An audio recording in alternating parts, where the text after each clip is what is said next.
All right, guys. Welcome back. Welcome back. Welcome back. I know. It's been a long time. I shouldn't have left you. It's been a while. All right, I'll stop with the corny musical intros.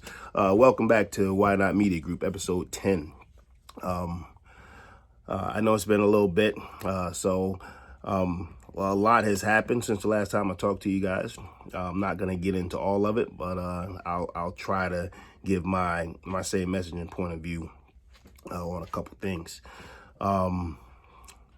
Real quick, so I just get this out the way. Shout out to the Mind Viking, aka Eric Ingberg, for having me on the show. On his YouTube channel. I appreciate the time and giving me another platform to get my message out there. I truly appreciate you, brother.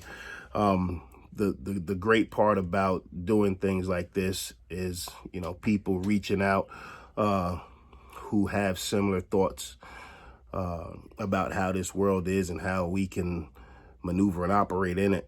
And just as I told you guys, from the Mike Warrens and the Jutons, and Tracy Beebe, inspiring me to just begin, the platform, to Tracy having me on her show, Eric seeing me on there and then having me on his show. That's how these positive messages, that's how things start. And so, never be afraid to start something. So, if you have something to say, then, say it.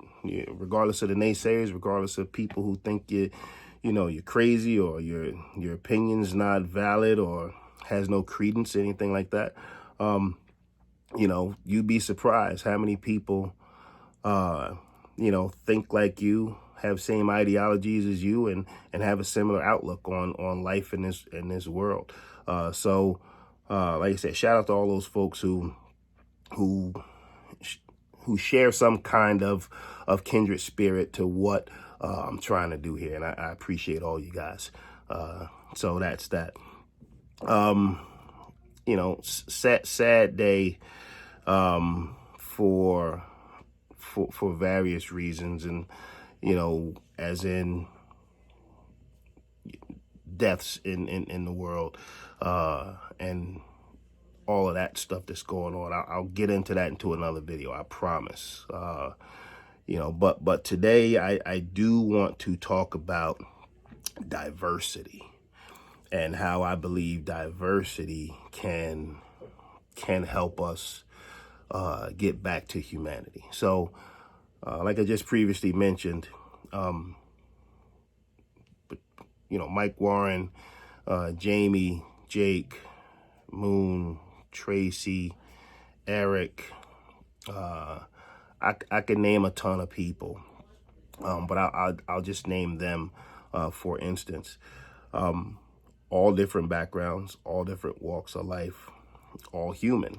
And so, like I said, we share that in common. We also just happen to share a lot of same core outlooks on life.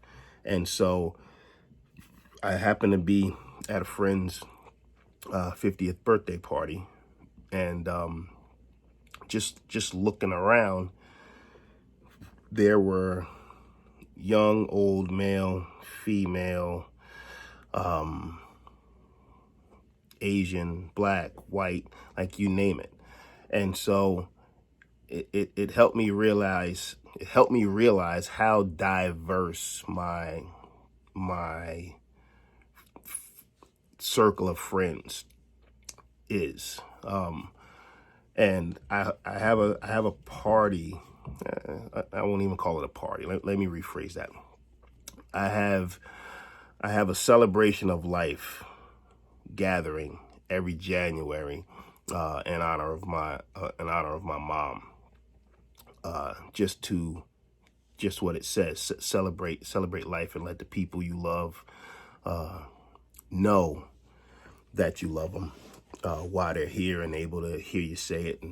And so I look back at pictures and you know, the people that are there, and it's just so diverse. And if you don't have diversity in your life, in your circle, in your community, in your job, then how do you have a different outlook on matters, on subjects, on religion, on politics, on the world, on the country? How do you have a different view if everyone's like you? It's not conducive to change. It's not conducive to, you know, progressive thinking and moving forward. So I urge and challenge everyone to get a more diverse group or circle of people in your life to help you open up and see different ways of doing things, ways of thinking about things, ways of moving, you know, through this thing we call life. All right. So that's my challenge to everyone. Diversify your friendship portfolio. All right.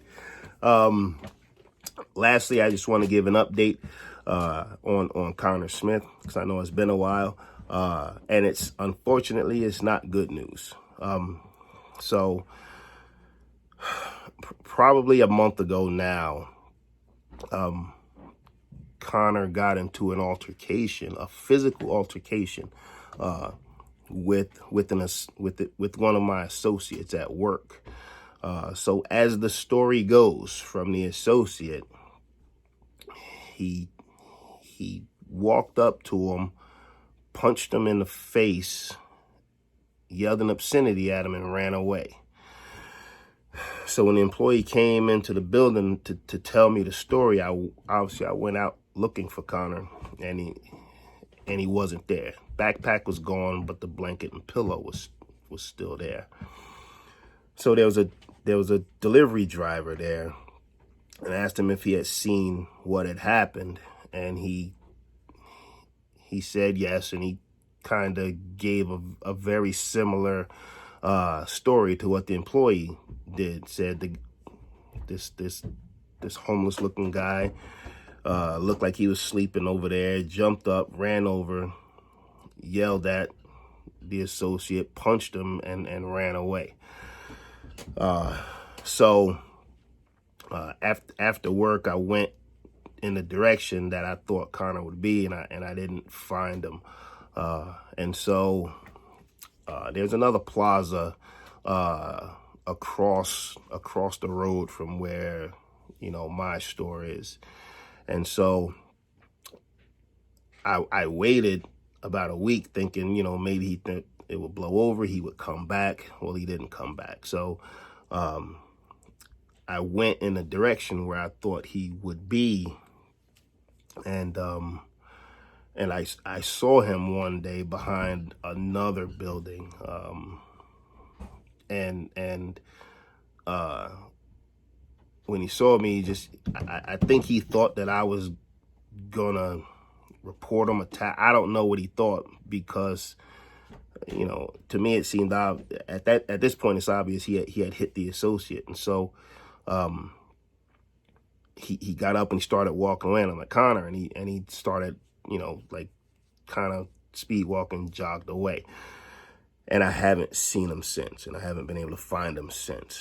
So unfortunately, this may be where the Connor Smith story ends, unless I can, you know, I'm not gonna go around searching the streets of Philadelphia looking for the guy. He could be anywhere. It's just that it's that kind of city, and so the odds of me finding him, if he doesn't want to be found, are slim to none. But thank you for everyone who said a prayer for him, who financially helped me, you know, take care of him as long as I could. And like I said, I'll continue, you know, my humanitarian efforts elsewhere. So with that, we'll end this episode. And like always, love someone today, but always love yourself first. Thanks, guys. Bye.